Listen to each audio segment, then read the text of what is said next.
Assalamualaikum warahmatullahi wabarakatuh. Kami dari kelompok 10 Program Studi Akuntansi Universitas Muria Kudus.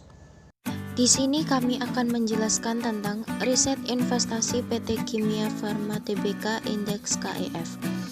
Pertama, saya akan menjelaskan deskripsi bisnis PT Kimia Farma Tbk. PT Kimia Farma Tbk KEF adalah perusahaan industri farmasi pertama di Indonesia yang didirikan oleh pemerintah Hindia Belanda tahun 1817. Pada tahun 1958, pemerintah RI melakukan peleburan sejumlah perusahaan farmasi menjadi PNF, Perusahaan Negara Farmasi Bhinneka Kimia Farma. Kemudian pada tanggal 16 Agustus 1971, bentuk badan hukum PNF diubah menjadi perseroan terbatas, sehingga nama perusahaan berubah menjadi PT Kimia Farma Persero. Deskripsi perusahaan Kimia Farma merupakan perusahaan BUMN atau publik yang berdiri pada tahun 1971 yang memiliki indeks saham KEF bergerak di bidang farmasi. Kimia Farma memiliki kantor pusat di Jakarta dan seorang direktur utama, Rusdi Rosman, memiliki 3 segmen usaha utama yaitu manufaktur, distribusi, dan retail. Proses bisnis menangkap peluang dari meningkatnya kesadaran masyarakat akan pentingnya arti kesehatan. Pembentukan unit usaha baru ini terutama ditujukan untuk memberikan layanan pemeriksaan laboratorium klinik dan pemeriksaan mikrobiologi industri. Layanan yang diberikan yaitu 1.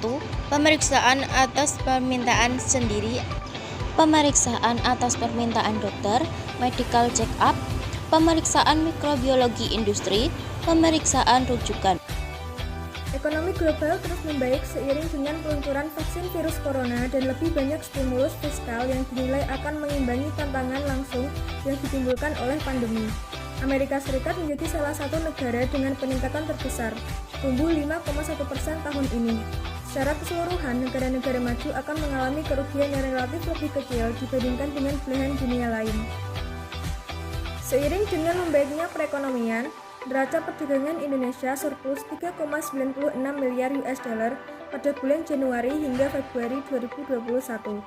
Pertumbuhan ekonomi Indonesia pada kuartal 3 2020 mengalami kontraksi yakni 3,49%, sedangkan tingkat inflasi sebesar 0,36% pada bulan Januari sampai Februari 2021. Tanggal 17 sampai 18 Februari 2021 memutuskan untuk menurunkan BI 7 DRR sebesar 25 BPS ke angka 3,50%. Kebijakan tersebut untuk menjaga inflasi yang tetap rendah dan stabilitas nilai tukar rupiah yang terjaga, serta sebagai langkah momentum pemulihan ekonomi nasional. Untuk PDB per kapita Indonesia pada 2020 mengalami penurunan 2,2 juta dari tahun sebelumnya. Penurunan ini merupakan dampak dari pandemi COVID-19 dan jumlah penduduk yang bertambah. Adapun tantangan KF yaitu skala ekonomi, teknologi, SDM, dan regulasi yang harus dihadapi untuk mewujudkan kemandirian industri bahan baku obat atau BPO di dalam negeri. Dalam pengembangan BPO, Kimia Farma menjalin kerjasama dengan perusahaan Sangwon Pharmacopeia yang memiliki kapabilitas riset pengembangan BPO serta memberikan kesempatan bagi para SDM KF untuk memperoleh transfer pengetahuan dan teknologi. Selanjutnya, tinjauan industri dan posisi persaingan. Dapat dilihat dari tabel di atas menunjukkan bahwa nilai PER dari Kimia Farma lebih tinggi dibanding Kalbe Farma pada 3 tahun terakhir. Tingginya nilai PER pada KEF menunjukkan semakin kecil keuntungan yang didapat setiap lembar saham. Analisis keuangan PT Kimia Farma. Kami menganalisis keuangan PT Kimia Farma Tbk dengan menggunakan 4 rasio, yaitu rasio likuiditas, rasio solvabilitas, rasio aktivitas, dan rasio profitabilitas. Rasio tersebut disusun dengan menghitung antar laporan keuangan dari 3 tahun terakhir pada neraca dan laporan laba rugi perusahaan. Berikut kami sajikan tabel dan grafik dari hasil rasio likuiditas. Hasil analisis menunjukkan perusahaan dalam keadaan kurang baik, yaitu memiliki risiko yang besar, karena cenderung menurun pada tahun terakhir yang mengindikasikan KAF tidak maksimal terhadap kewajiban atau hutang jangka pendek perusahaan. Yang kedua, rasio solvabilitas. Berdasarkan tabel dan grafik, analisis laporan keuangan perusahaan pada perhitungan rasio solvabilitas dapat dikatakan perusahaan dalam keadaan cukup baik karena rasio yang diperoleh masih di bawah standar rata-rata industri dan cenderung menurun pada 3 tahun terakhir. Hal tersebut berarti perusahaan mampu memenuhi kewajiban jangka pendek maupun jangka panjang dengan modal sendiri dan kemampuan perusahaan dalam menutupi hutangnya dengan total aktiva masih bisa dipenuhi. Yang ketiga, rasio aktivitas. Berdasarkan tabel dan grafik, rasio aktivitas perusahaan dapat dikatakan kurang baik karena rasio yang diperoleh mengalami penurunan pada 3 tahun terakhir. Hal tersebut menunjukkan bahwa perusahaan tidak efisien dan efektif dalam mengelola asetnya. Dan yang terakhir, rasio profitabilitas. Dilihat dari tabel dan grafik, hasil analisis menunjukkan perusahaan dapat dikatakan kurang baik karena mengalami penurunan di setiap rasio, serta hasilnya pun masih di bawah standar rata-rata industri. Hal tersebut menunjukkan bahwa perusahaan belum dapat dikatakan efektif dan efisien, yang artinya belum mampu menghasilkan laba perusahaan. Valuasi. Kami menggunakan metode valuasi saham dengan teknik PBV. Price Book Value atau PBV didefinisikan sebagai perbandingan nilai pasar suatu saham terhadap nilai bukunya sendiri, sehingga dapat mengukur tingkat harga saham apakah overvalued atau undervalued. Penilaian dengan PBV tidak didasarkan pada perbandingan dengan nilai intrinsik saham, tetapi dihitung dengan menetapkan nilai PBV apakah di atas atau di bawah 1. Yang berarti jika nilai PBV di atas 1 menunjukkan bahwa nilai pasar saham lebih besar dari nilai bukunya atau overvalued. Sebaliknya jika PBV di bawah 1 berarti nilai pasar saham lebih kecil dari nilai bukunya atau undervalued.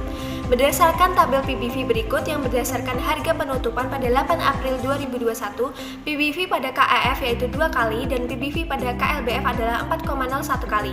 Nilai saham keduanya menunjukkan overvalued yaitu nilai pasar saham lebih besar dari nilai bukunya. Keputusan investasi yang sebaiknya diambil investor yaitu dengan menjual saham dari PT Kimia Farma. Risiko investasi pada PT Kimia Farma saya bagi menjadi 3 bagian atau 3 kelompok, yaitu ada risiko keuangan, risiko pasar, dan risiko bisnis. Risiko pasar saya bagi menjadi 3 risiko lainnya, yaitu ada perang harga, risiko kurs, dan juga risiko suku bunga. Pada risiko perang harga ini timbul saat permintaan suatu produk oleh PT Kimia Farma berkurang, tapi di sisi lain adanya kelebihan kapasitas penawaran. Sedangkan pada risiko kurs, pada saat KEF mengimpor bahan baku obat, menyebabkan margin kotor pada PT Kimia Farma sangat bergantung pada nilai tukar IDR atau USD. Kemudian ada risiko suku bunga. Ini dikarenakan adanya perubahan suku bunga dapat mempengaruhi pendapatan investasi pada PT Kimia Farma. Risiko ini terdiri dari risiko suku bunga pas nilai wajar dan risiko suku bunga arus. Risiko keuangan terdiri dari piutang tertagih, risiko solvabilitas, dan risiko likuiditas. Pada piutang tertagih, BPJS Kesehatan perlu bertanggung jawab atas beberapa biaya pengobatan di klinik kelola PT Kimia Farma. Karena angka piutang tersebut sifatnya ongoing, jadi tentu piutangnya tetap terus akan bertambah hingga sekarang ini, seiring kewajiban yang harus dibayarkan oleh BPJS Kesehatan. Pada risiko solvabilitas, sejak tahun 2017, KEF selalu menarik utang bank dan menerbitkan MTN untuk membiayai capex dan kegiatan ekspansi lainnya. Sedangkan pada risiko likuiditas, ini terjadi karena adanya kesulitan dalam menyediakan uang tunai dalam jangka waktu tertentu. PT Kimia Farma berharap dapat membayar semua liabilitas pada masa jatuh tempo. Risiko persaingan muncul karena adanya ketidakpastian yang diciptakan oleh kehadiran para pesaing dengan strategi mereka masing-masing. Sedangkan pada amanat pemerintah, karena memiliki amanat untuk meningkatkan sektor kesehatan negara, KEF tidak dapat menentukan sendiri harga produk dan strategi ekspansi perusahaannya tanpa persetujuan dari pemerintah. Organ utama KAF terdiri dari rapat umum pemegang saham, dewan komisaris, dan direksi. Ketiga perseroan tersebut memainkan peran kunci keberhasilan pelaksanaan Good Corporate Governance atau GCG dalam meningkatkan nilai perusahaan. Pelaksanaan GCG yang baik dapat dilihat melalui saham assessment GCG KAF pada tahun terakhir 2020 memperoleh skor 94,76 dengan kategori sangat baik. Sesuai dengan pedoman tata kelola perusahaan Kimia Farma, prinsip GCG terdiri dari 1. Transparansi, yaitu keterbukaan dalam melaksanakan proses pengambilan keputusan dan dalam mengemukakan informasi, material, dan relevan mengenai perusahaan secara akurat dan tepat waktu. 2. Akuntabilitas yaitu kejelasan fungsi, pelaksanaan dan pertanggungjawaban organ perseroan maupun pegawai sehingga pengelolaan perusahaan dapat dilaksanakan secara efektif. 3. Pertanggungjawaban yaitu kesesuaian pengelolaan perusahaan terhadap peraturan perundang-undangan yang berlaku, termasuk peraturan dan kebijakan perusahaan dan prinsip-prinsip korporasi yang sehat.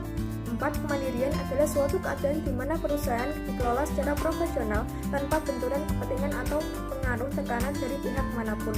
5. Kesetaraan dan kewajaran yaitu keadilan dan kesetaraan dalam memenuhi hak-hak stakeholder yang timbul berdasarkan perjanjian perundang-undangan, kebijakan perusahaan, peraturan perusahaan, dan ketentuan lainnya. Setelah kami melakukan perhitungan dalam menentukan valuasi pada PT Kimia Farma, kami selaku kelompok 10 mengambil kesimpulan untuk memakai keputusan sel terhadap saham Kimia Farma dengan periode pengamatan selama 1 tahun. Sekian penjelasan dan pembahasan mengenai riset investasi pada PT Kimia Farma. Kami selaku kelompok 10 memohon maaf bila ada kesalahan-kesalahan kata. Wassalamualaikum warahmatullahi wabarakatuh.